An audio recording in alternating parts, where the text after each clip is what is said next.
up in the same city. Our families knew each other. In the Jewish community, we belonged to the same synagogue. And the Hebrew school, the Hebrew school that I went to, his mother was my Hebrew school teacher. His father was the principal of the school. His father was involved in the Hebrew college in Philadelphia. So that was from age 5. We never met, we just always knew each other. But it was during the sort of adolescent years that we became, where there got to be a relationship.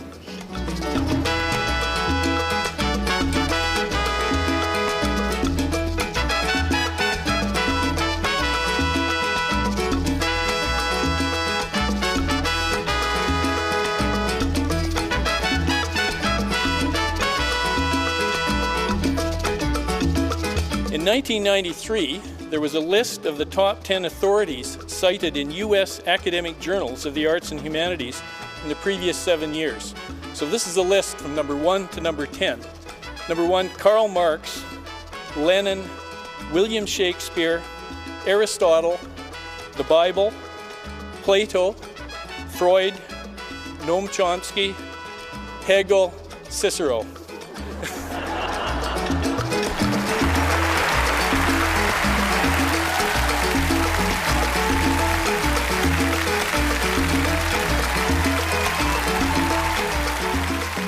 If I'm a persona that attracts people, the world's in real trouble. I mean, I'm not if I had the capacity to be a good speaker, which I don't, I wouldn't use it. I mean, I'm a boring speaker, and I like it that way, and people want to come and hear me, that's fine. I don't do a song and dance, and I don't have fancy rhetoric. I doubt very much that anybody is attracted by whatever the persona is. People are interested in the issues, and they're interested in the issues because they're important. But the so-called war on terror, there are people who want it to be a war against Muslims. I mean, I'm sure that's Osama bin Laden's fondest dream. If he could turn it into a war against Muslims, he'd have won.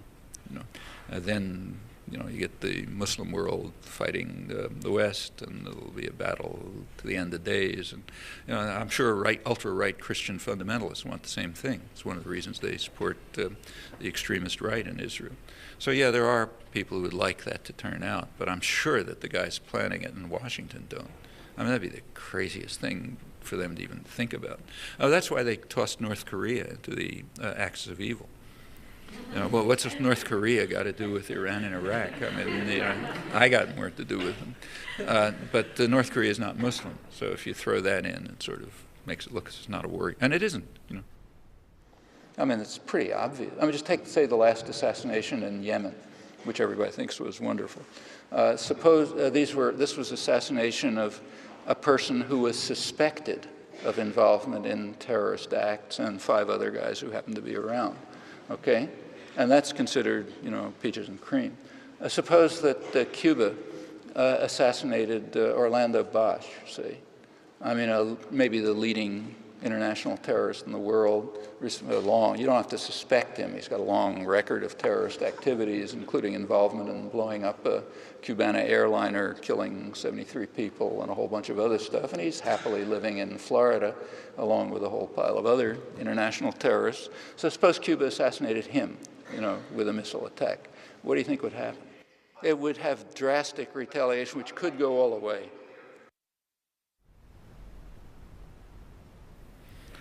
Nobody knows what's going to happen once you start a war. Just take a look at history. Anybody who tried to predict was usually wildly wrong. It's just too many things can happen. But we know what is intended. So, for example, people right near the center of power, like Richard Pearl and Rumsfeld and the rest of them, they've described their long-term intentions. Actually, Pearl and others were writing position papers 6 years ago for Benjamin Netanyahu. That's the ultra-right in Israel, to the right of Sharon. And these papers, they're not detailed, but they describe a vision for the Middle East, which is basically like the Ottoman Empire. Centers of power in Jerusalem and Ankara, of course, as part of the U.S. global system, and the rest of the region kind of given local regional autonomy. One idea they talk about is extending the Jordanian Hashemite kingdom to parts of Iraq and parts of Saudi Arabia. In this framework, we'd offer an opportunity for driving out the Palestinians and solving that problem, and then reorganizing the whole region. There's crazy ideas. These ideas actually are scaring the hawks, the hardline hawks, who are warning, not to pay attention to the what they call the sillier armchair strategists, who unfortunately happen to be right near the center of power. So they got long-term objectives, in fact, reaching all the way to China. But what'll happen? Nobody can guess. We know what the CIA predicts. What they predict is a large increase in terrorism. They say right now, in fact, and other world intelligence agencies say exactly the same thing, and it's kind of obvious. You don't need the CIA to tell you. If you attack Iraq, first of all, you're going to spawn a new generation of people who want revenge. It's almost predictable, and it's very likely. If you're Saddam Hussein, there's only one deterrent, and that's terror attacks.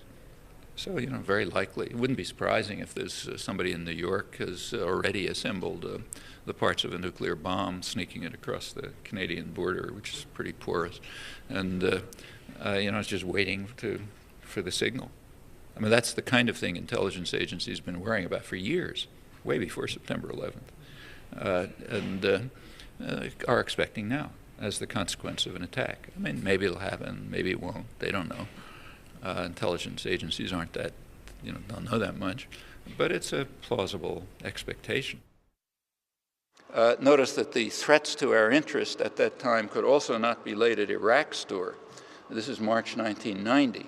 At that time, Saddam Hussein was a favored friend and trading partner of the U.S. and the UK, Thatcher, Reagan, Bush, and the rest. In fact, all the people who are now running the show in Washington, they thought he was a fine guy.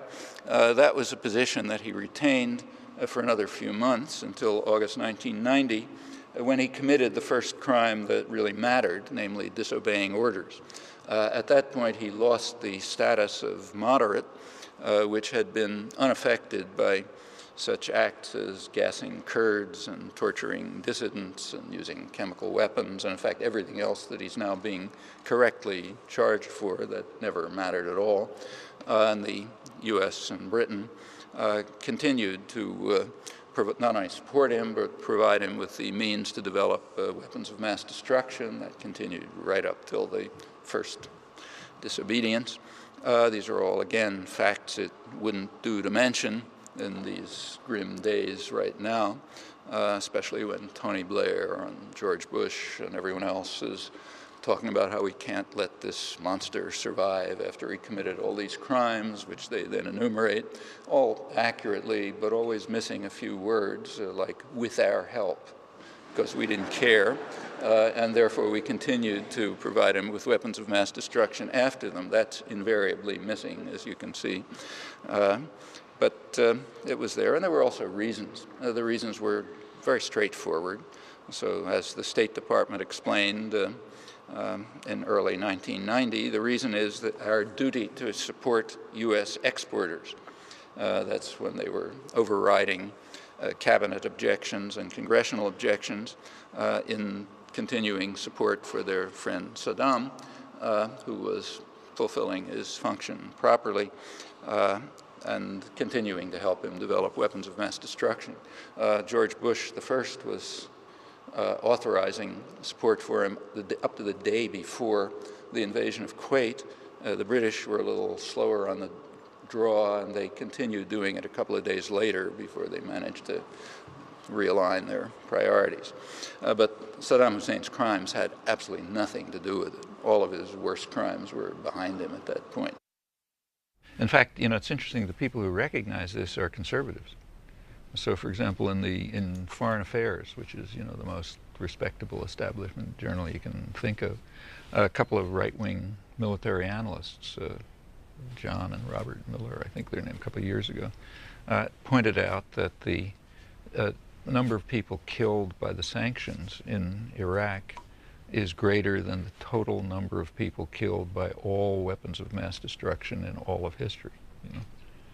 But notice we're doing it to them, so it's therefore not a crime or a problem. If they did it to us, of course, you know, something else. It's an ongoing war. It's had a devastating effect on the population. I mean, there's no reputable authority who doubts that the number of children killed by them is less than in the hundreds of thousands. I mean, you can argue about the numbers, but, and, well, you've seen the consequences. I mean, Iraq was on the verge of becoming a first world society. Now it's a very poor, devastated third world society. And if the war is, as you put it correctly, escalated sharply, it could push them off the edge. He's in a class on his own as far as you know, contemporary intellectuals are concerned. He has, on the one hand, this huge track record in linguistics as one of the most important linguists who've ever lived. In addition to that, he's had this lifelong commitment to political activism. Putting the two things together really does put him in a class on his own. He has a very important message to put out, one that's not often heard. He's extraordinarily well informed. I mean, he seems to, so far as one can tell, he's read everything and remembered what he's read as well, which is, it's just astonishing to talk to him. It's funny how hard it is. It takes so much background. I mean, the amount of time that is spent acquiring the background is, you know, I mean, it's a very specific kind of life in which that's what he does. He reads, you know, 6 newspapers a day and 80 journals altogether, I think. And this is, you know, this is sort of half of his professional life, in a way. It's not really his professional life. I mean, it's, and so it's his second career. First of all, their pressure on the national media has an effect. I mean, look, even in totalitarian states, they respond to pressure, certainly in more democratic societies. So there are pressures on the media have an effect. Furthermore, the media are in many ways more open and free than they were 40 years ago because they reflect the general raising of the level of civilization. I mean, a lot of people in the media are people who came through the experiences of the 60s and 70s and 80s, and they're just different than they were 40 years ago. So you don't get the kind of, you know, unquestioning loyalty. I mean, if an American president today tried to do what Kennedy did in 1962, there'd be an uproar in the media, not just in the public. And besides, there's now alternatives, like one of the earlier questioners mentioned that the internet is a major alternative. New technology, which wasn't developed for that purpose, but it's there, is giving all sorts of options for alternative ways of communicating. For one thing, printing is just a lot cheaper than it ever was. You know, it's desktop publishing is now very feasible. You don't have to have a big printing establishment, and you know, the electronic communications there are all kinds of ways, and organizations that develop, you know, they develop their own intercommunication and interaction and media, and that's the way things happen. You know, so there's plenty of opportunities. I remember the criticisms, you know, that American media were making of the Russian invasion of Afghanistan at the time. And Chomsky turned around and said, it's all well and good for American journalists to criticize Russians in Afghanistan. The audience for them, who's going to hear that, isn't going to be able to do much to help the Afghans. And you can sound very pious about it, but if the real test of protest is who your audience is, and are you addressing an audience that can do something to improve the situation? If you're addressing Americans about what Russians are doing in Afghanistan, that's kind of cowardly, is what he said. Really, American media should be addressing American public and American leaders about what they're doing around the world and supporting the Indonesians in East Timor or supporting death squads in El Salvador. That kind of stuff is courageous. But criticizing Russians, that's for the Russian media to do, and because they can actually have an impact on the Russian public and Russian politicians.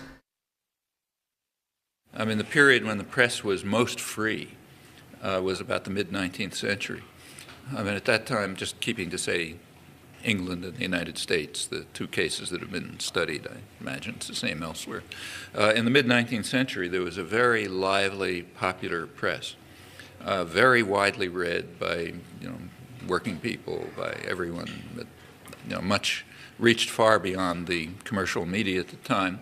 It was very diverse. It represented, it reflected public interests and public concerns, and was very popular. In Britain, they tried to close it down by censorship of various kinds, but that didn't work. There were too many ways to avoid it, and it was finally understood that the way to eliminate it was by advertising, by reliance on advertising and by concentration of capital. So just through the effect of reliance on advertising, which was then just a kind of beginning, like around a century ago, and concentration of capital, they realized that over time they could marginalize the independent popular press, which couldn't get the advertising, of course, because advertisers don't like what they were saying, and didn't have the capital. And it took a long time.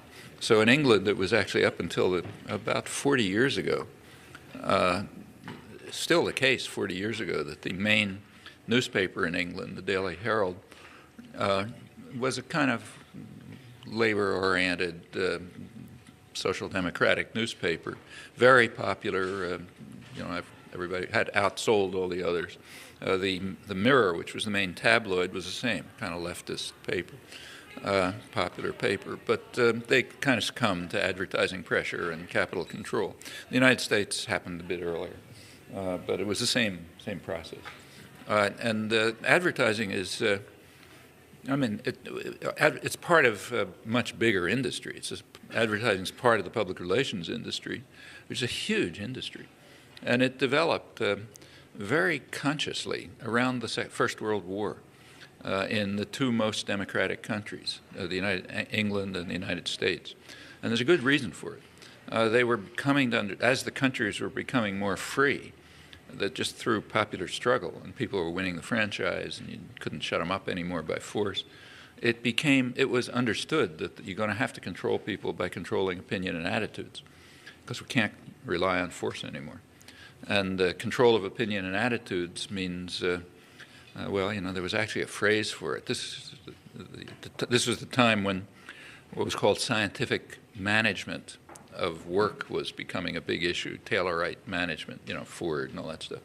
But it was also understood you want to not only control very closely the lives of people in their work time, but also you have to control them in their off-work time. And what you have to do is turn them into passive, obedient consumers who don't pay, don't try to get out of our hair, basically. Pay attention to what were called the superficial things of life, like fashionable consumption. You get them trapped into consumerism, isolated from one another, atomized, control their beliefs. That's where notions like manufacture of consent come from right after this First World War. And out of this came huge industries. And advertising is a large part of it, and it, of course, affects the media enormously. I mean, if any of you are, if you watch television, for example, take, say, television. When you turn on the television set, the corporation doesn't make any money, right? Like you don't pay them when you turn it on, unless it's cable. But they do. So why do they do it? Well, they do it because of the advertising. So the resources and the creativity and the effort and so on in the whole television industry goes into advertising. In fact, within the television industry, there are words called content and fill. Like a program has content and a program has fill. The content is the advertising. The fill is the car chase that's in there to keep you watching until the next ad comes along. And all the effort, of course, goes into the advertising. And the fill has two You know, first of all, it's to keep your interest enough so you watch the advertising, but the advertising is there for a purpose. I mean, it's to turn people into creatures whose only concern in life is to max out their 5 credit cards and not to pay attention to what's going on in the world and let the rich, powerful guys do what they want without interference. So I'm on mainstream television all the time. In Ireland, England, you know, Italy, New Zealand. I mean, there's television. In fact, the public television studios in Boston, all the staff knows me very well. I'm there all the time for satellite broadcasts to even used to be Canada too, that's now declined. And occasionally in the United States. I mean, commercial television is much less constrained than public television. Public television is more liberal, and it's therefore much more ideological and imposes much narrower constraints. They don't allow deviance. That's pretty constant. Yeah, they don't want, I mean, it's not in their interest to have people talk about things like this. Sometimes they're pressured, and they'll allow a couple of minutes here and there. And it's kind of interesting the way it works. So the television's mostly out, except for commercial cable television. But radio is a little freer. The National Public Radio is considered the liberal, you know, the kind of outer limits of the left in the United States. Very small, but it's considered very dissident. And they're the ones with the sharpest restrictions by far. I mean, they won't allow a millimeter of deviation from the party line. But sometimes they are under pressure to do it. And it's interesting the way it works.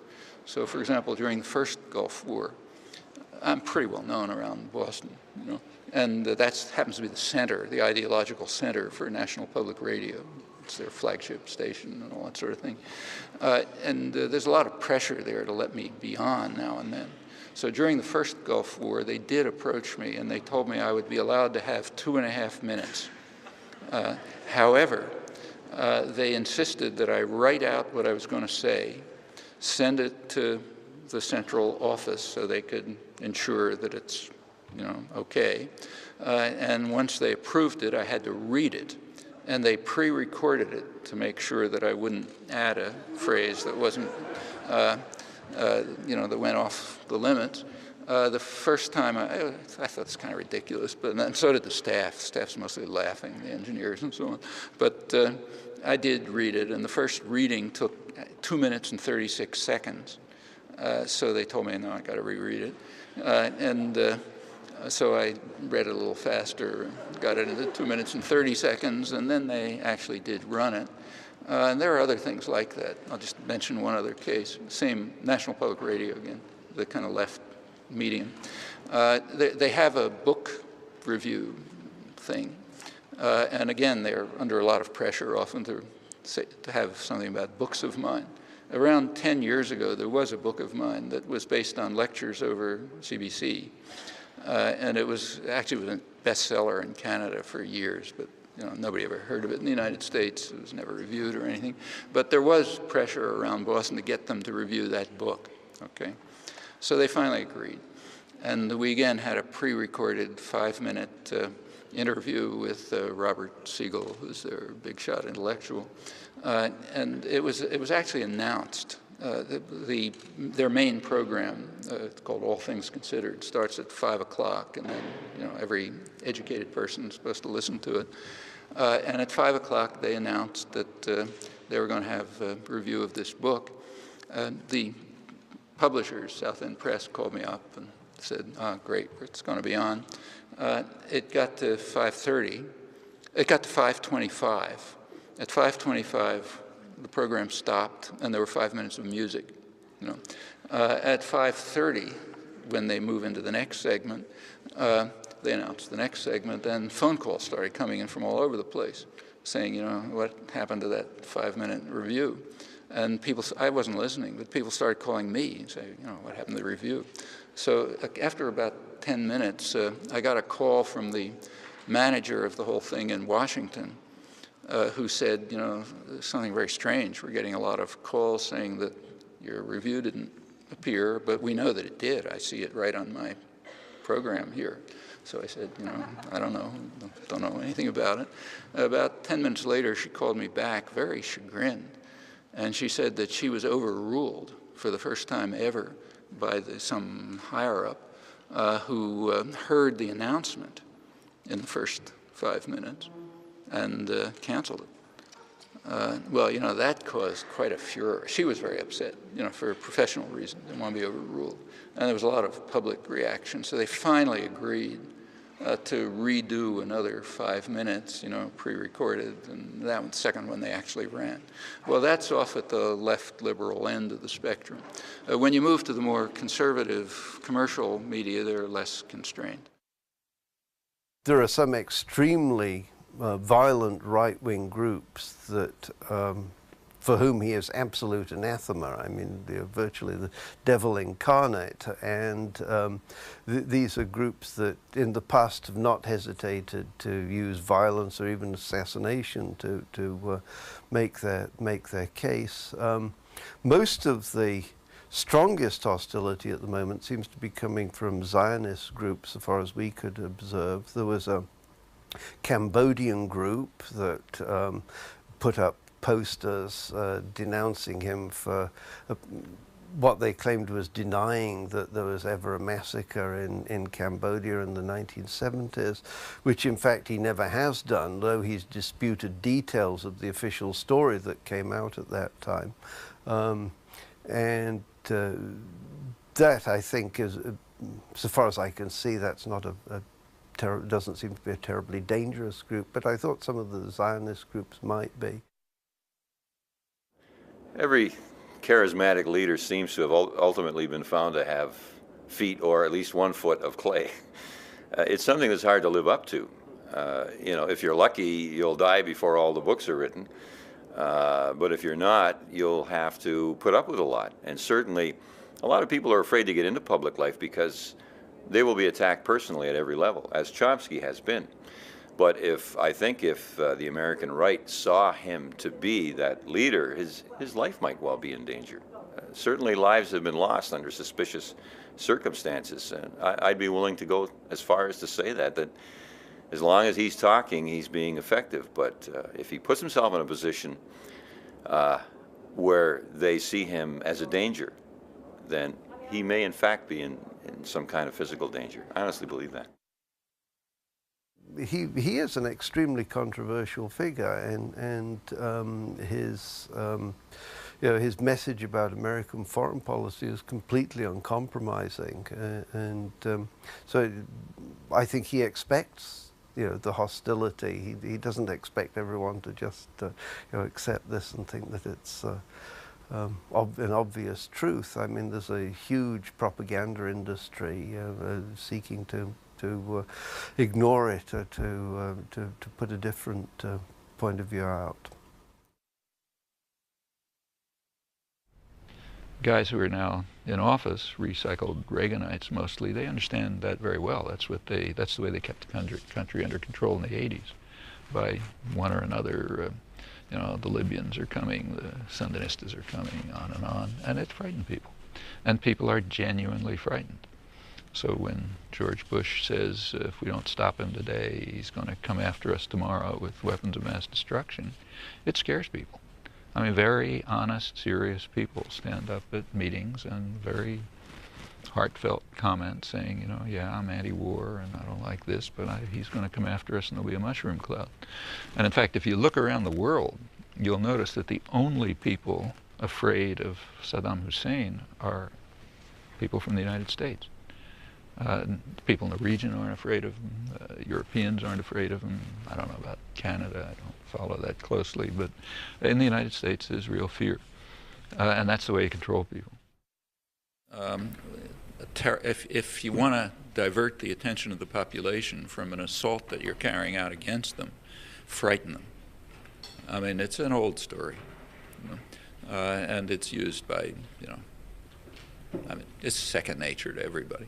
And yes, in fact, they're kind of, these are guys who are mostly from the Reagan administration, and they did exactly the same thing then.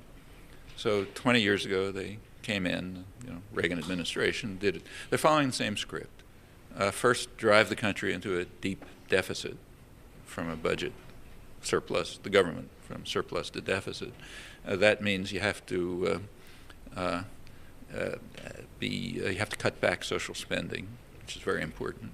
It was done by actually it's described in the Wall Street Journal front page this morning. I mean, they don't put it quite in the terms that I'm going to use, but they basically describe it. They point out that the Bush administration, of course, drove the country into a big deficit by things are happening independently, but their own decisions were two. One was a tax cut, which in fact is for the rich. The Wall Street Journal don't say that. So 40% of it is top 1% of the population. So a big tax cut for the rich, and the biggest increase in the in federal government spending for 20 years. That is since the Reagan administration, because these guys are believers in big government. They're not conservatives. They're reactionary, statist extremists. They want a very big government, but for the rich. So the biggest federal spending in 20 years, and a big tax cut for the rich. So of course you get a deficit, and then you can cap, social spending, and you can move on to eliminating the public education system and the limited medical support system that exists in the United States. You've got to get rid of that, cut back pensions and so on. But you don't want people to think about this. What you want is for them to be terrified. So 20 years ago, in fact, just 20 years ago, another bold cowboy was in the White House, surrounded by tanks, because there were hitmen, Libyan hitmen, roaming the streets of Washington. Were going to assassinate our leader. And everybody was trembling in fear and admiring the courage of the John Wayne up there. And it went on like that right through the 1980s. The Sandinistas were 2 days' march from Texas, and Gaddafi was going to expel us from the world, and Hispanic narco-traffickers are going to destroy our youth, and so on and so forth. And the population was terrified, and you could carry out the assault. So they're doing the same thing, same script. So that's where Iraq comes in. Yeah, and you got to have another monster who's going to. In fact, you read George Bush. If we don't get to him now, he's going to be dropping nuclear bombs on us tomorrow. Not like a year from now, but tomorrow. It's going to attack us right away, and people are afraid. I give talks to. I haven't seen an audience of less than a couple of thousand people for quite a while, but when people ask questions, some of them are. It's very genuine. They're genuinely afraid. They say, look, if we don't stop him now, he's going to come after us. And if it isn't him, it's going to be Noriega or some other monster Gaddafi or whoever comes along. Next, it's going to be Iran. If we don't stop them now, they're going to come after us. And that's the way you frighten people. I want to ask you about the mobilization of fear, and you've talked a lot about it, this mobilization of fear of those from without.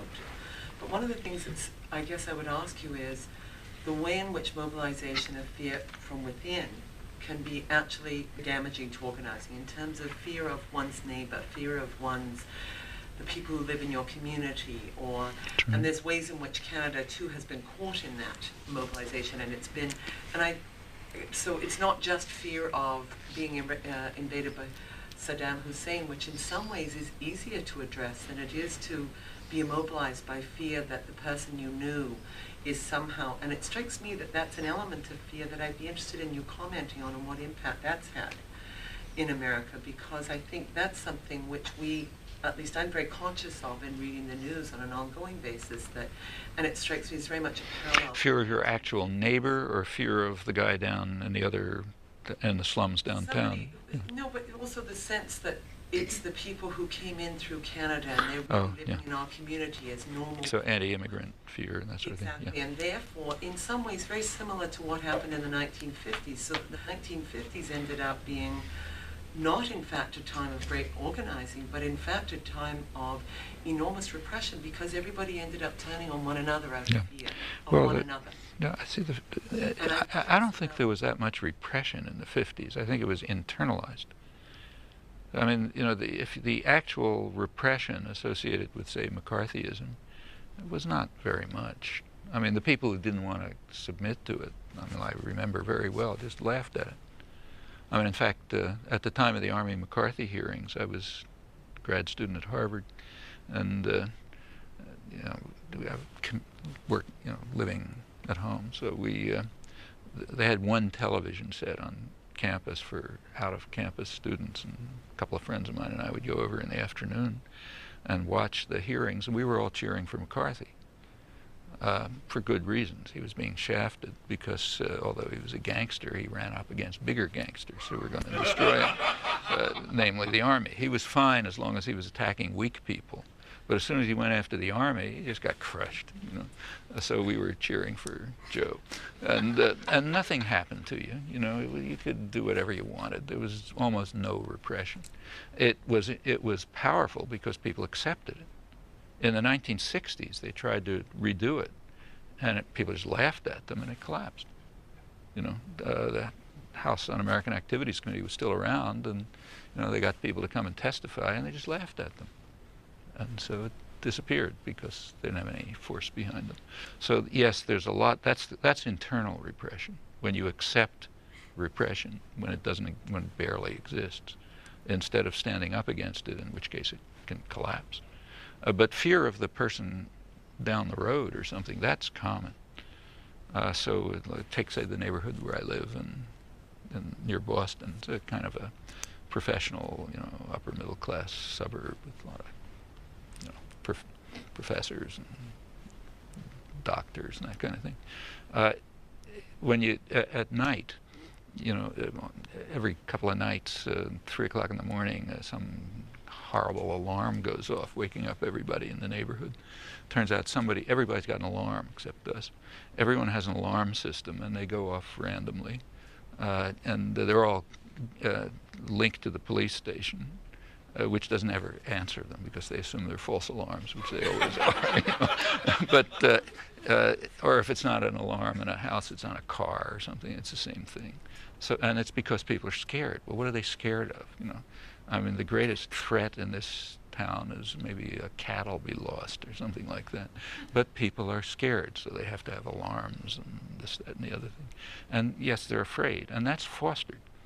But it's part of something much broader, I think. It's part of the effort to break down solidarity and sympathy. And that shows up in all kinds of ways. Like take privatizing schools. What's the point of privatizing schools? Well, you know, the idea is to instill in people the idea that all you care about is yourself. So I don't happen to have children of school age, so therefore, according to the ideology that's implanted in you, I'm not supposed to care whether the kid down the street has school to go to. So I don't want to pay taxes. You know, I want to cut taxes because I don't care if that kid goes to school. And if, you know, since I have enough money, I could send my kid to private school if I wanted to, so who cares if they're public schools? So we should privatize schools to eliminate the conception that we should care if some other kid goes to school, which everybody has. So you got to drive it out of their heads. The same is true, I don't know if it's happening here, of efforts to privatize pension and security systems. What's the point of that? Like in the U.S., these big effort to try to privatize Social Security.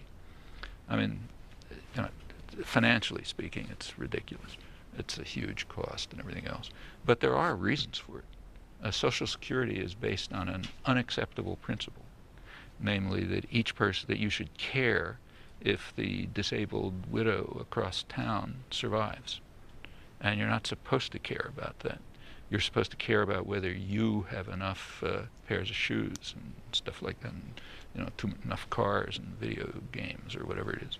That's all you're supposed to care about. So you got to privatize Social Security. Also, another advantage to privatizing Social Security is that it has the brilliant consequence of turning working people against their own interests. Because if your pension is tied up in stocks, you want to make sure those stocks go up. And the way those stocks go up is by cutting wages and reducing working conditions and, you know, sending jobs to, you know, Chinese sweatshops and so on. So as a working person, you have to be committed to undermining your own interests. And that's important. So for reasons like that, you want to privatize Social Security and privatize water and schools and everything else, and also make people afraid of each other. So you should be afraid of the people next door. So you should pour your money into alarm systems that the police aren't paying any attention to. It's all idiotic, and so on and so forth. Yeah, these are ways of controlling people, and fear is one of them. That's why fear of crime is so high in the United States. It's not because of crime. It's because it's manufactured. And when you see the activist groups, you know, and they say, what can we do? I mean, all that you've described is so discouraging. What can we do? And he, you know, I mean, I think, if I can use the word inspiring, I mean, he says exactly what you're doing. You've got to keep things active, essentially lead an activist life. So the global justice movements, which wanted to take a different form, they are a completely new phenomenon. Never been anything like them. It started in the South. So the main centers are India and Brazil and places like that. And 10 or 15 years later, it reached the North. So, you know, when it got to the streets of Seattle, you had to start paying attention to it. As long as it's just a couple 100,000 Indian peasants demonstrating at Parliament, you know, who cares about that? But so and it's now international. So at Porto Alegre in the World Social Forum meetings, I was down there last February. There's people from all over the 70,000 people or so, all over the world, every possible walk of life, every interest and concern you can imagine. Very lively, energetic, interesting, and they reflect activism all over the world, you know, from campesinos to environmentalists to anything you can think of. And that's an entirely new phenomenon. You know, it's sort of, in a sense, you could imagine it's the beginnings of the realization of what was the main goal of the workers' movements and the left 150 years ago, namely a genuine international. There's never been one, and the seeds of them were quickly destroyed, but this is really taking off. And it is a reflection of things happening everywhere. If I look back on the life of activism of most of my friends who are activists, the key thing that people got from going out to coffee shops and talking to Chomsky and listening to him and getting a chance to have one-on-one conversations or a few people getting together was that he sort of, you know, the foundation of how to approach an issue, the building blocks of how to think about something, Chomsky really gave those to us. The country's just become a lot more civilized, and so has a good deal of the West, and it wasn't given as a gift. I mean, any more than civil rights were or anything else, or labor rights or anything you can think of. These are the results of constant struggle. And the options are perfectly well open to us, much more open to us than to most people in the world. I mean, we've got an enormous amount of freedom thanks to the achievements of our predecessors who struggled to win that freedom. And now we have it, and that gives us opportunities that most people in the world just don't have. You know, like you try to speak up for freedom of speech in Turkey, as many people courageously do, you can end up in a Turkish prison, which isn't a lot of fun. You try to do it in one of the U.S. client states in Latin America, you can get your brains blown out. In Colombia, for example. We don't have those problems. So for us to talk, there's no problem in carrying out activities, and we've got plenty of opportunities. It's succeeded in the past. There's no reason why it shouldn't continue to. So I don't see any problem there. In fact, I think it's the best period for organizing and activism that I can remember, at least in my lifetime. How do you talk to people without alienating them and still encouraging people to address power dynamics without making it too theoretical? Well, don't you think that these things are just normal aspects of everybody's life, which can be described in their own terms? I mean, after all, we're not, as far as I know, we're not bringing up any particularly sophisticated concepts that you can't talk about to children. The average person, yeah. Well, does the average person not understand things about, you know, sexual abuse or, you know, bosses giving orders that you don't like, and, you know, all the destroying the environment? I mean, I think these are things that are everybody's concerns. If they're not, it's because they're just not, they don't have the time or energy or whatever to think about them. Well, those of you who are organizers should speak up. I mean, do you really, do you teach people or do you learn from them? Part of being on the left at that time was bringing what we call high culture, science, mathematics, the arts, and so on, to people who didn't have the advantages of the privileges of going through school. Going through school then meant even maybe getting to 4th grade. And it could certainly be done. It ends up, people want it, they like it, they participate in it, they go on by themselves. And those of us, all of us who are privileged, one of the responsibilities is to help people do this for themselves. How do we get people to liberate themselves? How do we get people to collectively organize? How do we liberate people from racism and sexism? It starts, it's a cliche to say it starts inside you, but it's just when you start thinking in terms of that, in terms of other people and what they need, that's when you get into the realm of theorizing about ideal communities and societies, and not asking, well, why am I asking this question now? What was the discussion previous to this? What's my role as a class, middle class, upper class, whatever, gender, sexual orientation, whatever. And I think that's a really easy trap for university-oriented activists to fall into. What's the ideal solution for everyone? What's the utopia? And how you get people to understand our vision and go there. Well, why aren't we going to places? Instead of saying, why aren't people here? Let's bring them in here. Let's use our privilege to extend us to everybody. Teach the world. That's colonialism. It's why don't we just... Well, is it colonialism if, let's say, I suppose I know mathematics and I go into a working class area and help people learn mathematics? Is that colonialism? Okay, now that's a loaded question, right? No, I don't think so. That's what workers' education is. Now, I'm not painting I've got workers' education with the brush of colonialism. Yeah. What I'm saying is that for you to do that without interrogating your privilege, right? I'm abandoning it, but I'm saying I'm going to use it. Look, I'm not denying that I have it. I'm not going to pretend that I'm a poor Korean immigrant who can't speak English. I'm not. Nor am I going to pretend that I can work in a rape crisis center. I can't. I'm myself. I'm not some other person. And the question is whether being who you are, whoever you are, without denying that that's who you are, you can do something useful for other people. I'm sure we're not disagreeing. We can't deny who we are. I'm not going to go organize steel workers because I just can't. In order to do it, I have to become a steel worker, and then I got to undo my whole background, start over from age 1, and I'm not going to do that, and there wouldn't be any point in my doing it.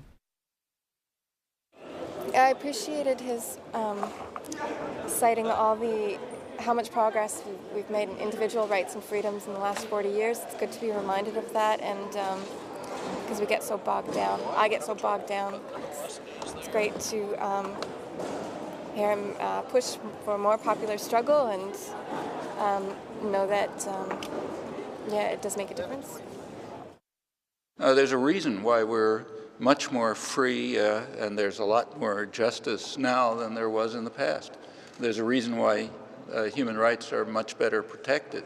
Actually, there's a reason why the Wilsonian intellectuals had to turn to propaganda as a technique of manipulation and control because force wasn't available any longer. The reason is popular struggles over many years, which have just improved things enormously, just as they have in the last few years.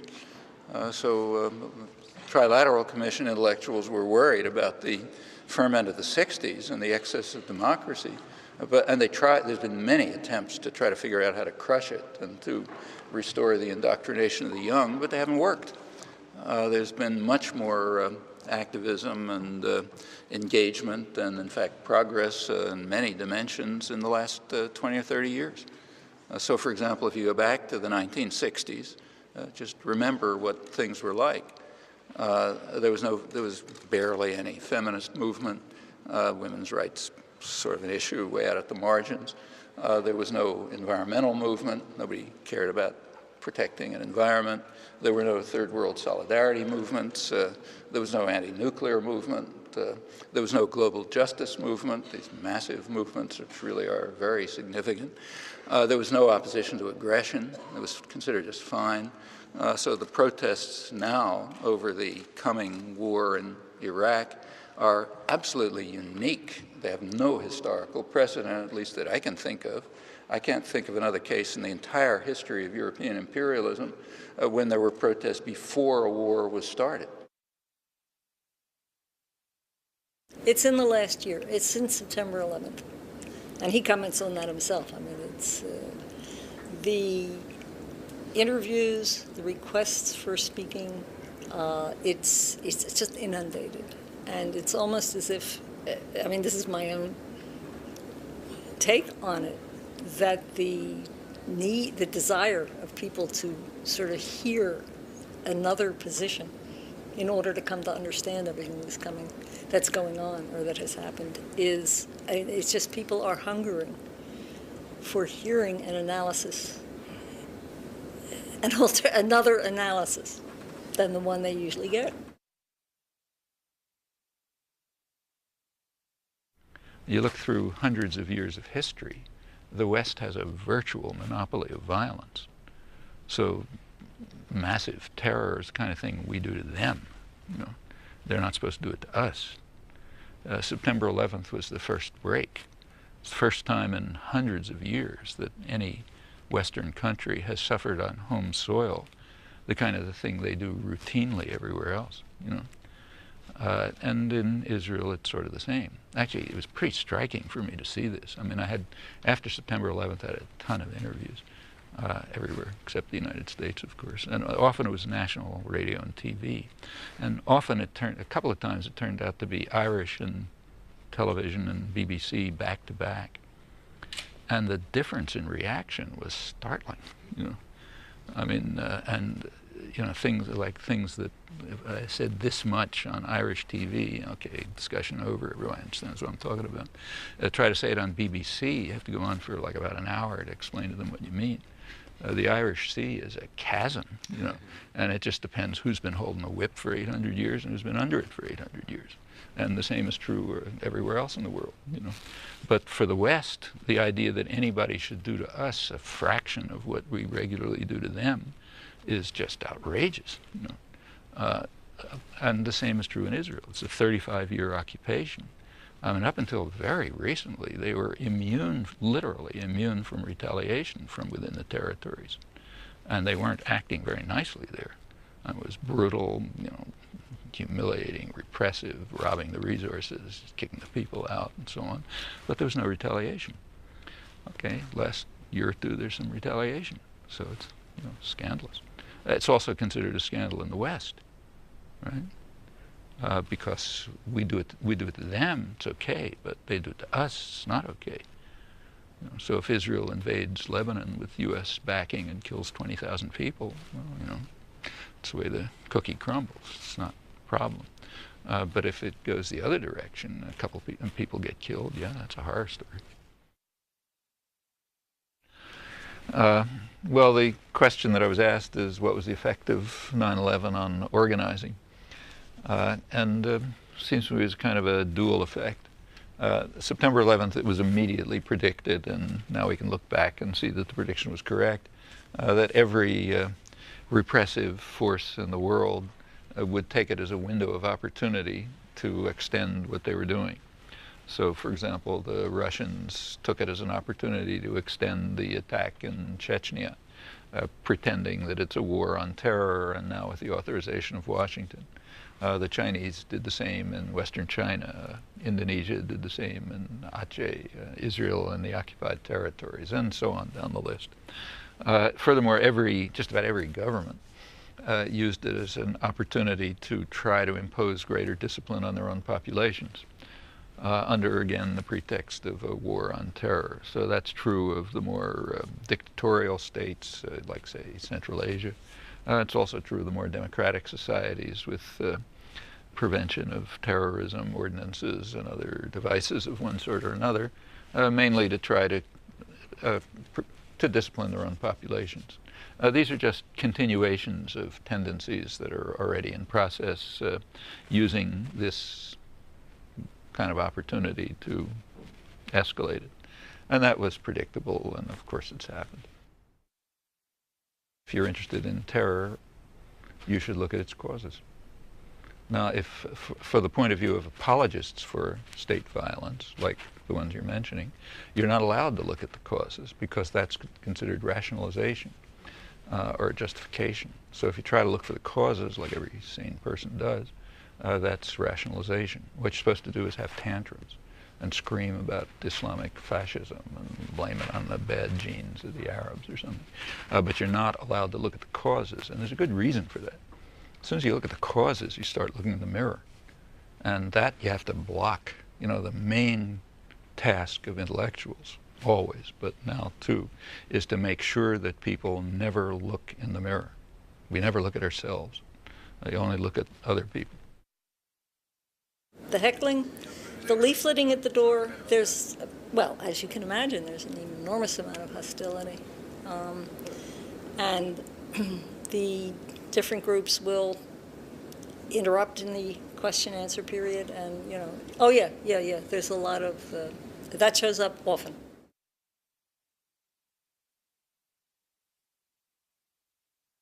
In fact, one useful effect of the end of the Cold War is the clouds have lifted somewhat, and reality is coming into clearer view, and it takes a little more effort to suppress what should have been obvious all along. Well, 5 years after this came the review of post-Cold War deterrence that I was quoting earlier, and now the meaning of deterrence is clarified. You have to deter those who seek an independent path, and it's only by suffering really deep historical amnesia of the kind that Orwell attributed to a properly functioning educational system. It's only by that you can fail to recognize the pedigree of this doctrine, which goes back to the end of World War II, and there are plenty of precedents earlier in the history of other imperial states. Perhaps the most instructive illustration of all of this is Cuba. It's an example which happens to be highly relevant and very timely right now. Recall we've just passed the 40th anniversary of the Cuban Missile Crisis. The anniversary was the occasion for a high-level conference in Havana of Russians, Cubans, and Americans, mostly from the Kennedy administration, and it yielded some startling information about how close the world came to a nuclear war that would have given the unwanted answer to Ernst Mayer's question. It was discovered that we were saved from perhaps terminal catastrophe by a word, a single word, from a Russian submarine captain named Vasily Arkhipov, who ought to get hundreds of Nobel Peace Prizes.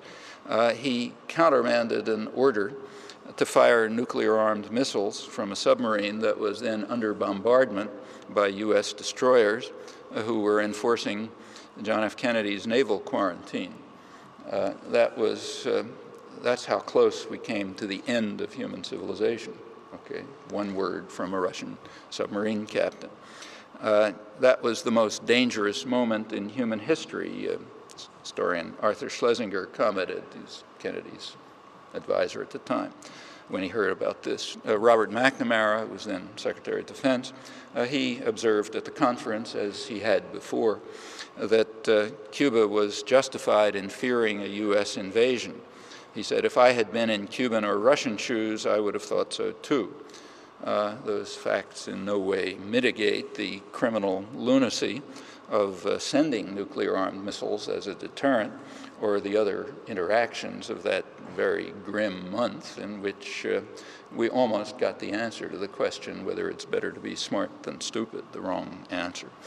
Well, these extraordinary facts were very marginally reported in the United States. I don't know how they were dealt with here. They elicited virtually no comment. The press did, however, report that with the collapse of the Soviet Union, Cuba is no longer promoting terrorism as it did before. That follows the convention of the scholarly literature on terrorism, which highlights allegations of the Cuban role in terrorism, but manages somehow to ignore the fact that Cuba probably holds the world record as a target of terrorism for the last 40 years. It's another fact it wouldn't do to mention. That includes the terrorist acts of the top-level commanders in Washington that aroused the fear of another invasion and helped precipitate the missile crisis and came very close to destroying what we call human civilization. So it takes really impressive discipline for educated sectors not to mention these particular facts, again, Orwell's phrase, just at the moment when the awesome consequences that have been so narrowly averted have just been revealed. I looked and I could find no mention. Maybe you had lead editorials in the Globe and Mail about it and scholarly articles, but I didn't see any mention. But for an academic to take those risks, to say the heck with my career and the heck with disciplinary boundaries and the heck with being liked by everybody and getting good reviews and being praised by my peers, I'm really just going to say what I think is true and dedicate my life to that. It's very sad to say that there's only a tiny minority of academics in universities that do that. And we begin to realize what a crime that is when we see that these are the people who have access to facts, who have the training to interpret them and make sense of them, who have privilege, in our country at least, to communicate those facts to others, and instead they frequently concentrate on advancing their careers, perhaps I should say we, on advancing our careers, on speaking in arcane language that ordinary people can't understand, on erecting disciplinary fences so that nobody who wasn't trained in our discipline is allowed in. And he has no time for that.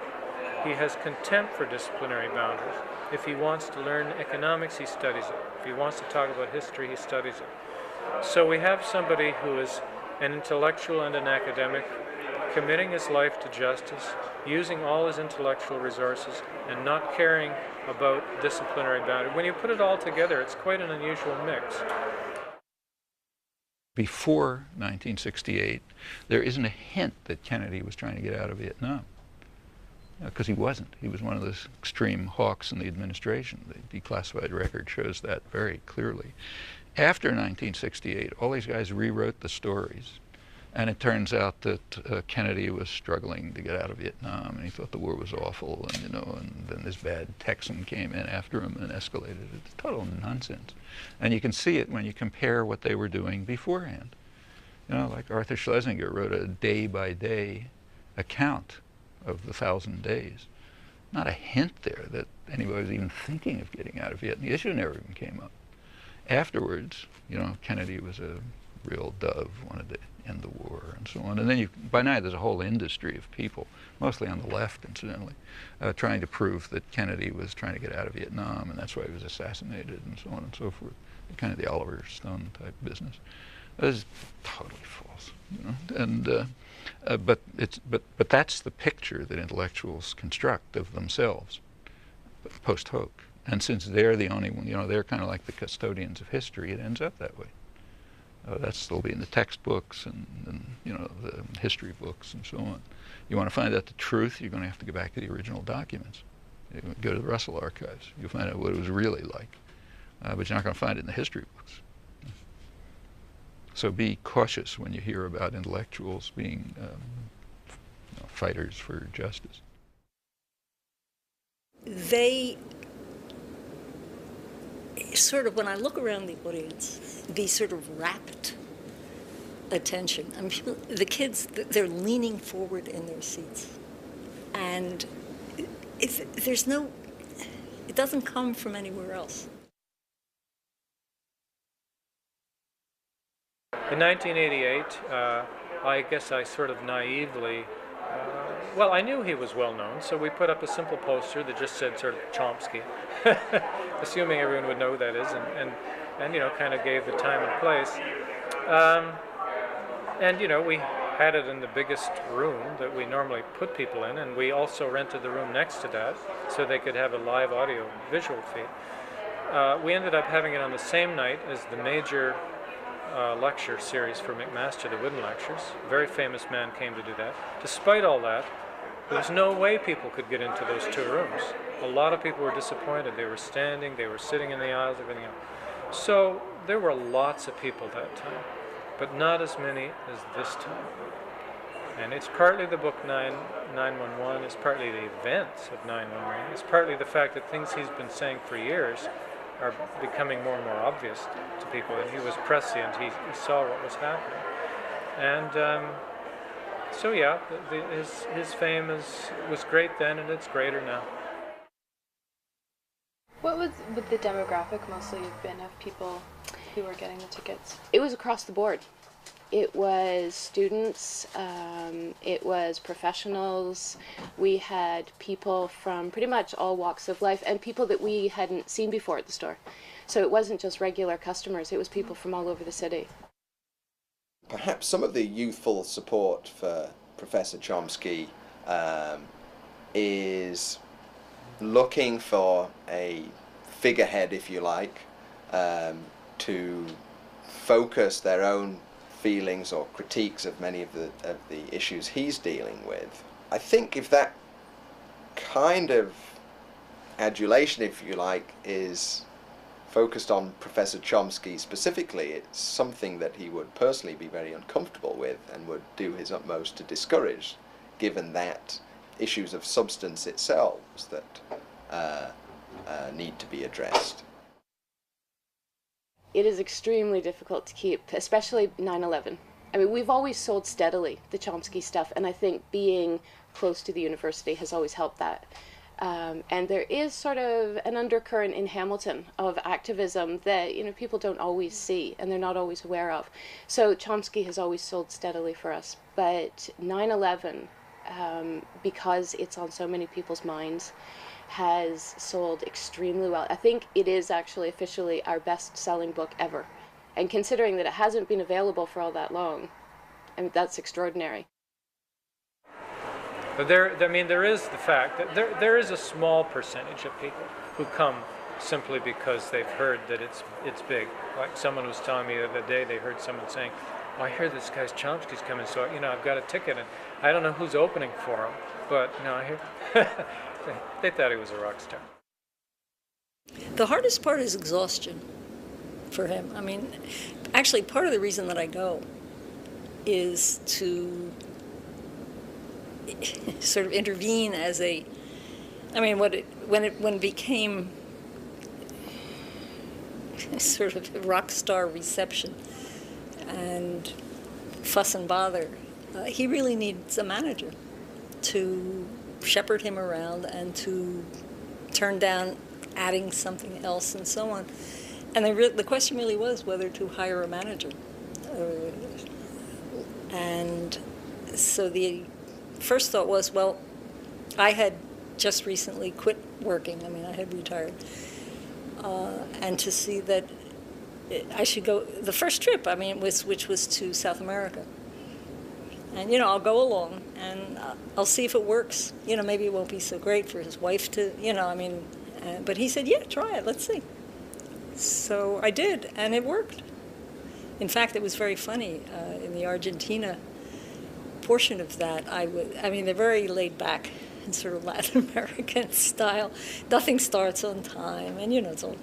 And I would, cut things off at the time and on to the next and so on. And I had the feeling I was interfering all the time and really getting in their way. And I just did it. I mean, it had to be done. And at the end, when they gave their big thank you speech at the final event, and thanked Noam and so on and so forth, I was really amazed that the guy in charge with whom we'd been negotiating the whole time said, and we also want to thank Carol for keeping us on track, and without that discipline, we could never have gotten through everything we had planned for this trip. And I was just, the idea that in any sense I won't say he welcomed it, but that in any sense he found it a positive thing for his own purposes, So I thought, well, okay, if that's the way it's going to be viewed, then I guess it's all right. This is too obvious to mention, but he's obviously a very, very gifted man. He's very smart. Smart enough to marry Carol Chomsky, who is a wonderful person. I guess I could equally well say she's smart enough to marry him. They are a real powerhouse. It's very funny in some of these situations. The last trip, which I did not go on, the schedule said he is to have a half an hour alone in a room with no interruptions. And when he got back, he described how somebody sat there with him the whole time. And several times students knocked on the door to have books signed. And the person who was with him said, come right in, and he signed the book.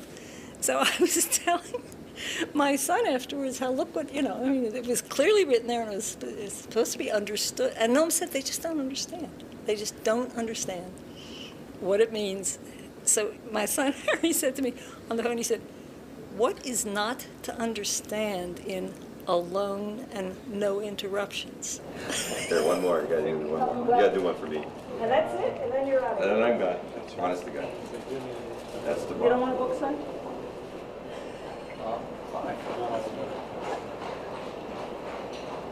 Thanks a lot. Okay, see you in a few minutes.